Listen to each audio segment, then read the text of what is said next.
L-aħħar stħarriġ ta' fema pubblika fil-ġurnal Malta Today wera żieda ta' kważi 12% fil-fiduċja li l-Maltin għandhom fil-Prim Ministru Joseph Muscat. Iċ-ċifri juru li Dr. Muscat huwa fdat minn maġġoranza assoluta ta' kważi 53%, waqt li l-kap tal-Oppożizzjoni Adrian Delija huwa fdat minn ftit aktar minn 20%. Differenza ta' 32% bejn iż-żewġ mexxejja ewlenin. Bit-titlu Muscat's Trust Rating Shoots Back Up, Malta Today irrapportat li Dr. Muscat qed igawdi vantaġġ fost l-etajiet kollha. L-istħarriġ wara li l-Prim Ministru qed igawdi l-fiduċja ta' kważi 9% ta' dawk li ivvotaw lill-Partit Nazzjonalista fl-elezzjoni ġenerali li għaddiet.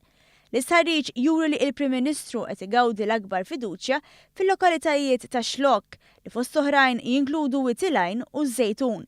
72% meta imqabbel ma' kważi 13% li jafdaw lil Adrian Delija. Il-Partit Laburista reġa' saħħaħ ukoll il-vantaġġ bil-Malta Today tgħid li kieku ssir elezzjoni għada, il-Partit Laburista jirbaħ vantaġġ ta' 24%. Mill-banda l-oħra il-Partit Nazzjonalista kompla jnaqqas l-appoġġ meta mqabbel mal-istħarriġ ta' frar. Bl-istħarriġ juri li jekk jitqiesu dawk li ddikjaraw il-ħsieb tal-vot, il-Partit Laburista jista' jikseb maġġoranza ta' 90,000 vot. L-istħarriġ juri li il-Partit Laburista qed igawdi fiduċja fir-reġjuni kollha.